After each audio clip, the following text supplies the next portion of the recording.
Because Hinge incentivizes women to text you back because they now have a limit of 10 conversations. That's why on Hinge, your response rate will be higher than on Bumble and on others because you realize you get to the max, 10, and then you can't match with more. So they are incentivized, pressured by the app to either hide you, unmatch you, or to respond, which is good. Well, I would follow up a couple of weeks later, a week or two later or something, you could follow up. If your last message was a question, your follow-up is simply a question mark. If it was a statement that didn't require an answer, then you can just ask another unrelated question. That's how you follow up. And follow-ups do recover 10, 15% of conversations because sometimes they just get busy. And by the way, let's have a little bit of empathy for women here, okay? Because if you were a woman, you would also reject guys. The abundance women have is actually unfathomable. She has to reject guys. She has to ghost guys because of limited cognitive space. There's too many guys hitting on her online. Not during the day, by the way. That's why daytime interactions are a blue ocean strategy. And online, you can actually stand out with a good profile because most guys can't text. So with a good profile, that's very rare because most of you guys think, I'm competing with so many men out there. Most profiles suck. So that's why we're helping you guys build a really, really good one. And then you can stand out. And then same is true for during the night as well if you approach in a sober way and very calibrated. Like one shitty picture on your Instagram can already kill your conversion rates. Right? So, but don't worry about that. It was amazing. And he still doesn't get dates from Instagram because he hasn't fucking set it up either. The initial opening, he is excellent. How do you not let it get you down? I was like, externalize that shit, bro. You can't internalize any of that. You put the interaction, You get Instagrams. Just, there is a point where once you've gotten all the feedback and you've improved your approach, an individual lady not texting you back, not accepting your follow request, not going on the date, cannot drag you down. You have to externalize that and say, we're probably not compatible. Externalize that shit. I didn't blame myself at all. It's just at some point I would never ever, if I get 10 rejections in a row, I'll externalize the shit out of that. You got to externalize. You can never ever internalize that. You had a state crash the other day where he was like, bitching because you're internalizing. And by the way, it's not just you. By the way, everybody goes through that stage at one point, right? This differentiates the winners from the losers. Do you internalize or do you externalize? It always works if you stick with it. It always works with you if you stick with it. But like the lesson that I had is if your Instagram sucks, obviously it won't respond, right? So the IG is actually massively important. And then once you have a good IG, you got to externalize. Come here to internalize the feedback and then the particular interaction that doesn't go the way you want it to, you absolutely externalize that. Because success is the ability to go from rejection to rejection without the loss of enthusiasm. Because you have to talk to the next woman, statistically knowing she won't be your wife, with the same enthusiasm as if she was, because at some point she will be. I didn't know that Fernanda was Fernanda when I approached her. She was just another really hot girl. I knew nothing about her. But if I would have had all the rejections gotten me down, and here's the funny thing, Fernanda thinks I don't get rejections. Fernanda thinks all girls want me.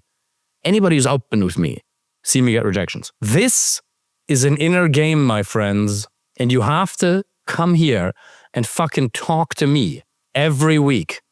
If you don't open your fucking mouths, then we can't help you. The way we change your mindset is you open your mouths and you talk to us. Because as long as you eat it inside, it'll fuck you up. You come and you say it, and then you realize it ain't that big a problem at all. Because you'll get all the love from us that you need, all the encouragement, all the strategies, all the kicks in the asses. You'll get tough love, you'll get love, you'll get whatever you need. You just gotta open your mouths. Because as long as it stays in your head, you're dead. The person who's worried about being arrogant will never be arrogant. Also, by the way, the people who seem the least arrogant are oftentimes the most arrogant. What does that mean? It means that being loud has nothing to do with arrogance. I'm actually the least arrogant person you'll ever meet, even though a lot of people think I'm arrogant. Because the second I meet somebody who has an expertise in an area that I don't have, I shut the fuck up and listen immediately. Why can I say that? Because 8 years ago, when I met, I was exactly in that position. I was like, he has something I don't have. So I shut up and listened. Do you know how many guys were there with us who could have learned from him? Why was it me? I just opened my mind and I asked questions and I learned and I humbled myself. So arrogance means I treat people poorly. That's one manifestation of arrogance. The other manifestation of arrogance is, I'm already doing okay. I don't need help in this area. That's the other manifestation of arrogance. But thinking I deserve more than other people, therefore I treat people poorly, that's arrogance. I'm confident as shit, and I know that I am the single best option for the right woman. I'm extremely confident because I know what I have to offer. And I know that I deserve more because I work more. But equally, I know, I balance two seemingly opposing paradigms in my head. One is, I'm the greatest motherfucker in the whole world. And the other one is, I'm not shit. I really have both. One where I walk around, James Bond. And equally, it's just, Kevin Ryan is fucking laughing his ass off. I'm like, because yeah, me too. And and equally, I am just so grateful for the people in my world that it brings tears to my eyes, because I know as much as I work, there's just gifts you get in life. So it's a good balance of insane confidence plus 100% humility. Because I think that's what attracts the right people, because extreme confidence plus just having pure humility and understanding that every single one of you is better than me at something. All of you are better at something than me. I can learn from all of you, from every single one here. But I'm also better than every single one of you in at least one area. Also, by the way, I've had an amazing mother who, my father's a doctor, my mother's a nurse. My mother, one of the best things that she could have imparted upon me, she did not give two fucks about status. She would treat the mayor of the little 30,000 people city where we're from exactly the same as a cleaner. She did not give two shits about status. Zero. Actually, zero. She would treat everybody so well. If somebody fucked with her, bro, she got an attitude. She'd be like, yo, come here. Right? But she would treat people so well regardless of status. I treat the security in the building super well. I treat Uber drivers well. Look, if somebody's being a dickhead, no, then we'll have an argument. I really try to treat people well because it's not transactional. I just like to connect. And then does it have second and third order consequences / advantages? If you treat people well, that you'll get favors back? Sure. But if you put the cart before the horse and you treat people well because you have an agenda in mind, people will feel that shit. That's why I never like networking, because it's so transactional. It's just about connecting. I just want to connect. I don't need anything from anybody, from any particular person. I really don't. Zero. Same in dating, by the way. You don't need anything from one particular woman because you have a process that works. What we're teaching you is a process that works. It's a process of high quality dates. It's a process of getting rid of the blind spots. That's why you really need nothing from any particular individual, because if it goes to shit, you just replace her. Obviously, with your wife, it won't go to shit because you're compatible and you communicate well. And this is what you're supposed to do. If you guys have a moment where you're like, oh, I feel like something isn't working, say it. Just bitch in Signal, let it out, and then we're able to help. You're allowed to do that. We're here for you. Now, don't come at us with fucking victims mentality. We don't want that, right? But you are allowed, if something isn't working, we're here for you, okay? We want responsibility, that you guys assume responsibility for your actions. We don't want victims bullshit, but we know you and we love you. You see, when you just, as long as it was in your head, it was a problem. But then when you put it out, you realize, well, it actually ain't that big a deal. And then we can go back to process. Does that make sense? Yes, you park the car, run out, do the approach. You park the car, put the hazard lights on, run out, do the approach. Amazing. You got to do that at least once in your life. Don't approach from the car. If you see her, you pull over, park the car, put the hazard lights on, then you walk out and you say, hey, what's up? No, ahead of her, and then walk back. Because behind is kind of creepy. If you want to be in her periphery, because imagine you're a woman and a car pulls up behind you. What the fuck? But yeah, no, absolutely. If you're driving and you see your future wife, pull over, be very calm and slow and relaxed in your approach so she doesn't feel fucking scared. And if she doesn't want to talk to you, you obviously leave her alone immediately. But yeah, make the offer. For sure, 100%. Oh, I saw my wife. I was in a car. Yes, I won't have a family now. First of all, that's never going to happen. Not never going to happen. Sorry. That's going to happen so rarely. And if it does, there's very little that you can do because she's not going to pull over. She doesn't know you yet. You can pull the window down and say, hey, super spontaneous. You're really cute. Instagram, and you condense the 7-minute conversation and you go compliment close. Probability of success a lot lower, but you have no time for her. You signify her to put the window down exactly when she has the headphones in. You do this. And then you say, hey, you're really cute. I know, super spontaneous, but we only get a couple of seconds. You got Instagram? And then I would just fuck it. Walk over, hand her the phone, let it put in. Fuck it. Go in, get IG. Do it. Yeah, fuck it. Yeah, you're not driving. You're standing. What's going to happen? That's something that I learned from my aunt, by the way, when I learned driving many, many years ago. She says, when people are honking and you're static, let them honk. If you're not driving, nothing bad can happen. No, absolutely. In any situation, the only situation where you can't do it is work. You can approach at funerals, you can approach wherever you want. Yeah. Because she's not dead, I assume, so it's fine. If it's not her mother who died, it's fine. If it's like, imagine your aunt dies and you never really liked her that much to begin with, and then there's your future husband. Would you be really that upset that your aunt's passing introduces your future husband? Nah. Fuck Aunt Marie. Are you open to solving this right now, forever? Okay, we'll solve this right now, forever. First of all, over the last 2 weeks, on average, per week, how many hours did you spend in the company of quality male friends? It's a rather unusual, but one of the most important questions. How many would you say? How many hours per week? Let's say you sleep 8 hours a night, you have 112 waking hours per week. How many hours per week? That's 3 to 4% of your waking time. It's German math right there. I'll give you exactly what to do to get over a breakup right now.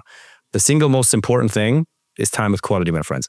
Do you have some friends that you could see more often if you made an effort locally? Can you bring up the 4 hours per week to 15 hours a week? Old friendships, the same ones that you're seeing just more often. I had a friend who went through something similar. Fernando wasn't there. He moved into my place for a couple of weeks every day. Single most important thing. The times you suffered most, was it when you were by yourself or when you were with friends? I'm so glad that you're saying that, because that is one of the biggest myths in society. One of the biggest lies ever told to men, which creates so much unnecessary pain for men, is the idea that you have to deal with this by yourself. You have to learn to be okay by yourself. That's a lie. You do not need to learn to be okay by yourself. That's a fucking lie. We're not meant to be alone.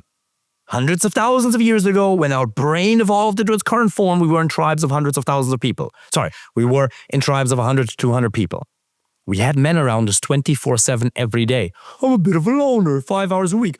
And then you wonder why you feel bad. Every week, 20, 30 hours with quality male friends. But David, I work a lot. Do you want to be happy or not? 4 hours a week with male friends. Make that 15 and watch. 15 hours out of 112 waking hours per week, by the way. That's 10% of your waking time. It is the single greatest lever for your happiness. Time with male friends. Did you ever notice that you don't need to do anything special if you're just around the boys? Because your brain calms down. When you're by yourself, cortisol goes up. You get more depressed, more anxious when you're by yourself. Testosterone, dopamine, oxytocin, all of that goes up when you're around male friends because your brain feels safe. Problems don't seem that big a deal. The times you felt overwhelmed in life wasn't when you're around a group of strong men. There's not a single problem that you actually take that serious when you're around men. You're like, oh, it'll be fine. When you're by yourself, you freak out over little shit, over rejection. This bitch didn't text me back. Who gives two fucks? Single greatest thing. That's why Module 7. Broken down in detail how to find quality male friends over 14 videos. Step by step. Because guess what? You guys focus on your careers, you're doing good in certain areas, and then you neglect that part. And nobody's taught us that. It is the single greatest lever. That is the single biggest thing. And then you gotta replace her, but your brain needs the proof, not just the promises, that you can replace her. So go date. The more dates you go on, the more girls you connect with, even during an approach or dating apps, Instagram, the more you realize I never needed her to begin with. There was nothing special about her. Is she more rare than most girls? Yeah, fine. Go on 10 dates, quality dates, and you realize, but the biggest mistake guys make is after a breakup, they get into a low energy state. You ever notice when you're in a bad state, you want to do more things that make you feel bad and you don't want to do the things that make you feel good? If you feel really bad, you don't want to go to the gym. If you feel really bad, you don't want to socialize. You don't want to get sunlight. You don't want to participate in social interactions. All the things that would shift your energy. That's when you need to do it the most, because then it shifts your energy. It shifts your state. And then you activate state-dependent memory and you can solve problems creatively. And you come out of that scarcity, because we really suffer when we believe less loss or never. I have less of something, I lost something. I'll never have this experience, that level of love ever again. That belief is what makes you suffer. So you got to destroy the illusion of loss, because it's truly just an illusion. Oh yeah? Out of the 400 million women in the world, she was the one? Yeah, right. 400 million women. How many have you met? Oh, I've dated a lot, bro. 50, 30, 17.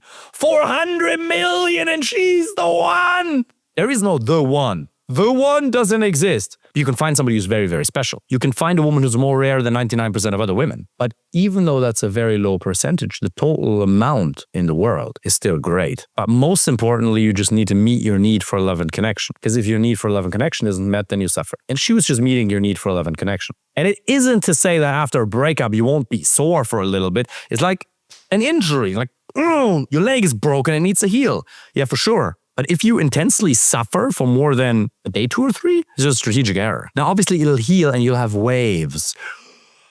But then how do you deal with it? Ice bath, sauna, sunlight, time with quality male friends, going on dates, meditation, healing, therapy, all of those good things. And you have to sit down for 30 minutes a day and feel it and allow all of the emotions to arise. The sadness, the anger, don't suppress it. Allow it to arise and heal in the space of loving awareness. But then, back to work, back to time with male friends. Even if you just have your male friend next to you and you're just like venting and you're playing PlayStation, you go gym together. Just don't be alone. Ever. You don't ever need to learn to be by yourself. It's the biggest lie that causes male suffering in society. You're meant to see your friends every day. Now, some of you are a little bit more introverted, that you don't need that, but trust me, at least on a weekly basis, you need a lot more time with good male friends than you initially thought. You only realize how much you've missed it after you've had it. You're like, oh, I feel so good. Yeah, that's how you're meant to feel all the time. That's how strong you're meant to feel all the time. And then you don't need alcohol. You don't need drugs. You don't need caffeine. Male friendships give you a neurological cocktail of testosterone, dopamine, oxytocin, if you actually care about them and you express it, more than any substance ever could give you. And then you train martial arts together, you go meet girls together, you just play PlayStation together, you talk business together. Maybe you cry around them and you let it out. But just by being around them, your brain calms down. The single worst thing you can do to somebody is put them into isolation, even in a jail. Solitary confinement is the worst thing you can do to somebody. Think about that. Yet all of you do it to yourself. The worst punishment to a human being is solitary confinement. And yet you do it to yourself. Think about how much your brain. And then you're like, I don't know why, I don't feel that great. I see my friends all the time. And I have Fernanda around me. And Fernanda's mom in that room, who doesn't speak much English, thank God. But she's just probably like, what the fuck, why is he yelling so much? That Fernanda here, my friends, I need that shit. Sure, of course. It doesn't replace male contact, but yes, and... no problem. Yes, and have female friends. That's fine. It's better than nothing, for sure. 100%.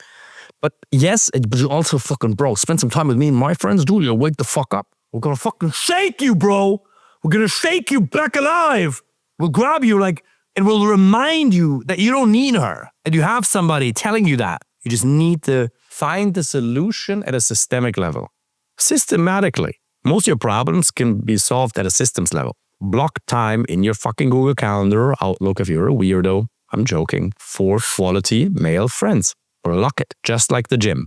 Because quality time with male friends is like a workout for your brain. If you're not blocking time for quality male friends several times a week, you're not doing what I'm teaching and you're not taking it serious. And you will never have the confidence and the energy and just the happiness that you could have. Yes, find an amazing woman. 100%. She'll add so much happiness to your life. Unbelievably. But if you think it can just be a woman and not quality male friends, you're confused. And you're allowed to be confused. But you'll miss out on so much happiness. All of you, if you think back to the last times you spent time with some good dudes, what problems did you have? In that moment, you have no problems. By the way, Eckhart Tolle says problems are only a figment of the imagination anyway. Problems don't exist in reality. Problems are only thoughts.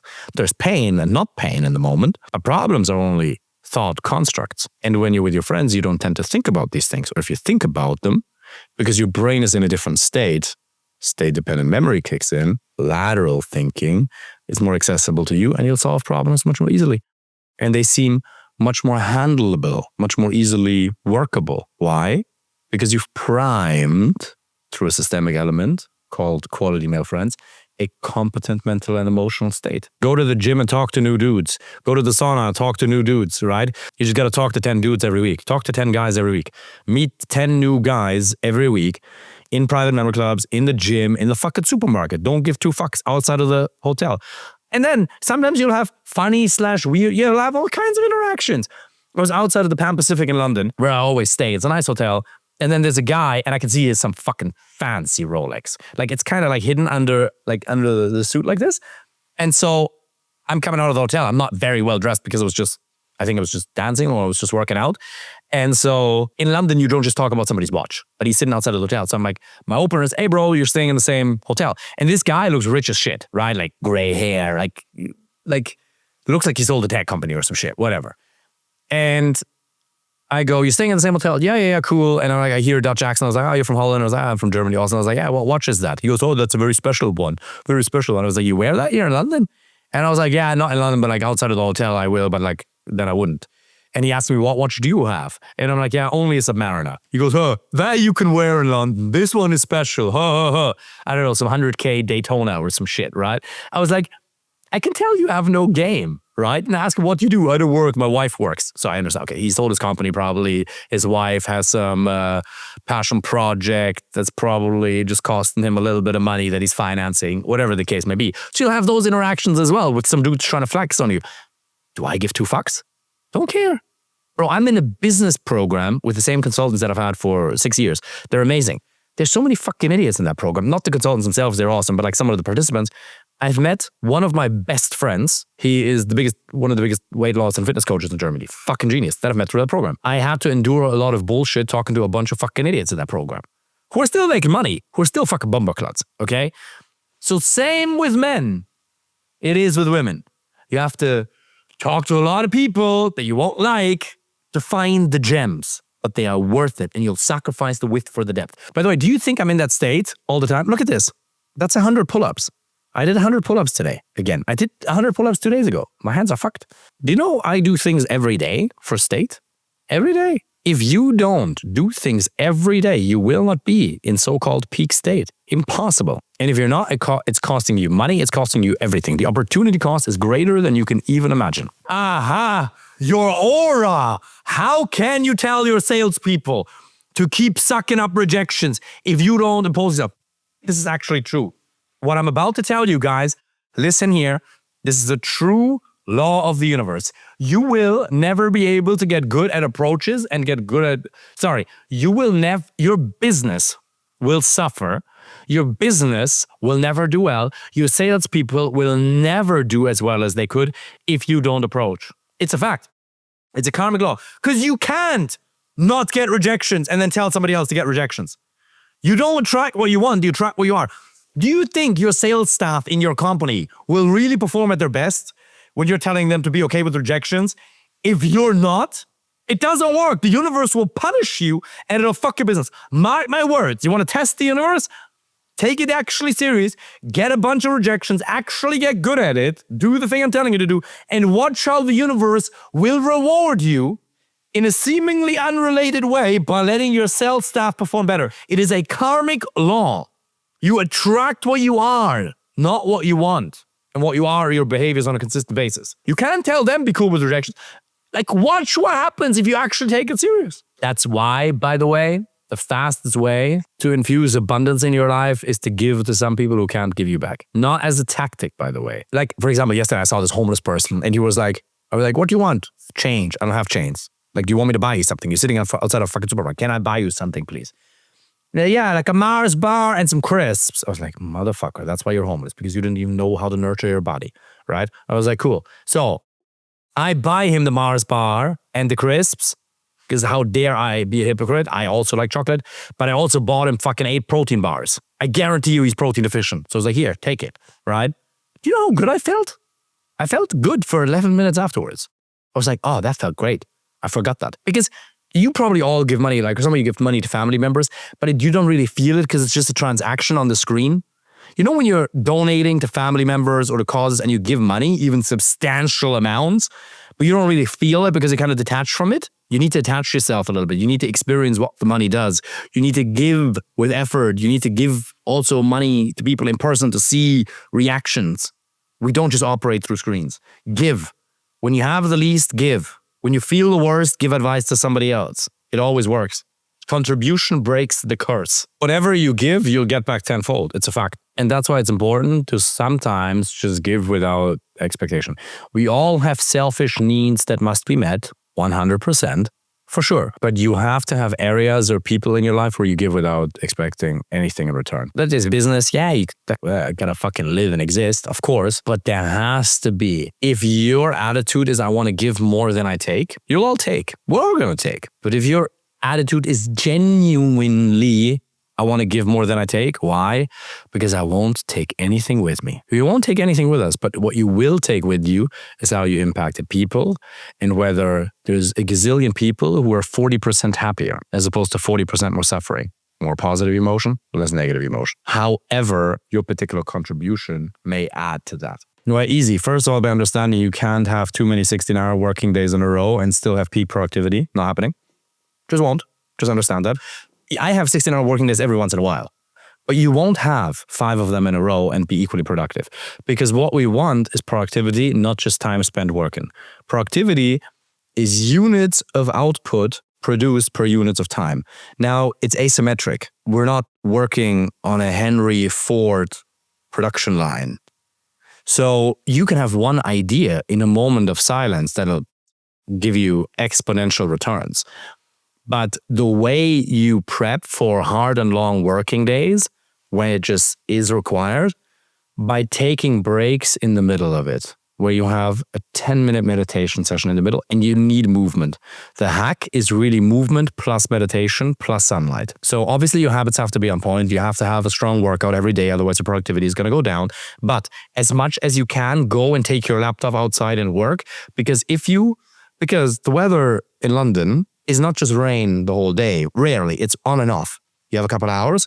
In those hours, you take your laptop and you go outside. By sitting outside and getting sunlight into your eyes for an hour and a half extra a day, your productivity will go up measurably. That's science. Your mood will go up, your focus will go up. By getting sunlight, by having one phone call with a friend for 7 minutes, by boosting this, by doing a couple of the exercises from module 8 in between, you have to have every hour and a half, every 4 hours, you have to intercept it with movement, because if you're just sitting still, your oxygen will stop flowing. You have to interrupt it with movement and module 8 exercises. You have to have short, doesn't have to be hour-long breaks, but you have to have short strategic breaks where you use your voice and you use your body to shift your state in between. For example, yesterday I had to write a carousel. Before I did that, I did a 10-minute exercise. And then there was zero writer's block. I was like, I'm going to write it. I did a 10-minute exercise, one of the ones that's in module 8, put myself in state, and the words just flew out and I wrote a banger carousel. And you just got to stop drinking alcohol. Walks are amazing. Walks are absolutely perfect because you get sunlight. It's the first thing I do every morning. If it's not raining in fucking Dublin, is I go for a walk and I get as many steps in, because if I walk, what I do, I work because I can do Instagram stories while I'm walking. I get steps in and I get sunlight.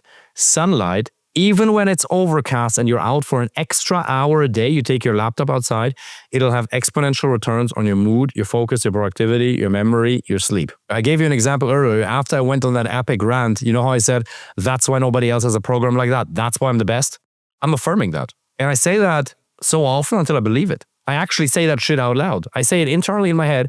After workout, I'm like, fuck yeah, that was fucking amazing. I'm not like, oh, I could have done better. Shut the fuck up. That was fucking amazing. Bro, I'm not going to tell you which these are because it's very personal to me, but I have been using 2 affirmations for 15 years. I only have 2, no, is it 15? No, it's actually 15 years now. Or 13. More than 10. For more than 10 years, I've been using 2 affirmations. You can have your own affirmations, but you say something and eventually you believe it. But you should have any positive, any sentence you utter can be an affirmation, and it's either empowering or it's disempowering. Language is never neutral. Language always hypnotizes you. It always primes the more empowering or a disempowering mental and emotional state, and you don't even realize how much you're disempowering yourself on a daily basis by uttering shit in your head that takes energy away from you. You have to be your own best friend. Just say positive things. If you win, you say, that was fucking amazing. If it was bad, you're like, fuck it, moving on. Learning from it, conscious time of reflection. I take 7 minutes a day to reflect, and then I go back to pure, raw self-empowerment. That's why dating is ultimate personal development, because you learn to work on yourself. After rejection, you must have a positive inner dialogue and externalize. You can't internalize that shit. It's not my favorite tool because I don't like writing, but if it works for you, for sure. Journaling works, but you also have to say it in your head, and it's not just here, it's here and it's here. It's thinking it, saying it in your head, and actually saying it out loud. Having heard the concept of affirmations isn't enough. You have to say something that is true or in continuous present form. Every day in every way, I'm getting better and better. I'm fucking unstoppable. I'm confident as fuck. Whatever. It can be anything. Those are not mine. I have 2 affirmations that I've used for over 10 years. But even just something like, fuck yeah, that was amazing. After a workout, fuck yeah, it was fucking awesome. That was fucking awesome. That was really fucking good. And eventually you believe it. Because listen, if you don't empower yourself, who will? One of my first personal development teachers, Brad Yates, you should all go check out his YouTube channel for affirmations. It's not for affirmations, it's called Emotional Freedom Technique. If you want to change your inner dialogue, it's the single best way. Go to YouTube, type in Brad Yates and then EFT, Emotional Freedom Technique. I started tapping on my face when I was 13 years of age to his videos. He's a legend. It is probably one of the most effective tools to rewire your internal dialogue and to energetically cleanse. If that works, I don't know. It works. I don't know what the precise mechanism is that makes it work, but it's absolutely genius. And he says in one video, asking for things like a dog. And he has his dog there, and his dog just comes up and lies on his back and wants to get rubbed. Have you ever seen a dog? Dogs ask for love. You're allowed to do that too. I go to Fernanda and I go to my friends and I ask for love. I was like, bro, give me a hug. I do that. I'm not pretending to be too cool for school. Now, I give it. The best way to ask for love is to actually give it, because then you get it back. I'm not doing it in a weak way. I'm just like, come here, bro. It was like, babe, come give me some love. Oh, my baby Chino. Fernanda and I are actually cheesily romantic behind the camera, right? But yeah, you ask for it. Not in a needy, negative way, with positivity. And by the way, it was so cool because we were in London and we were going out, and then we were totally wrecked by the Saturday. And then when we were meeting the guys on the Saturday, then I had a half an hour Uber ride. So we're sitting in this Uber Lux and we're doing a 25-minute Jack Cornfield guided meditation on loudspeaker in the Uber Black before we're about to meet the guys. If you ever wonder why we have energy, because we have rituals, we were fucking wrecked. Half falling asleep, like meditating on loudspeaker. So Uber Black driver for the first time ever in his life hearing a guided Jack Cornfield meditation while he's driving 2 of these crazy fucks in the background. And we were just sitting there and they're totally tired. And then we get there, boom, okay, ready to lock in. Because a 25-minute guided meditation by Jack Cornfield will recharge you more than 2 hours of sleep, or at least equally. If you ever want high amounts of energy before you go on a date or to any social occasion or out, just meditate. Meditate for 20 to 30 minutes and you will have an explosion of energy 2 hours later. It's expansion and contraction. You have to have moments where you expand and then where you contract and recharge.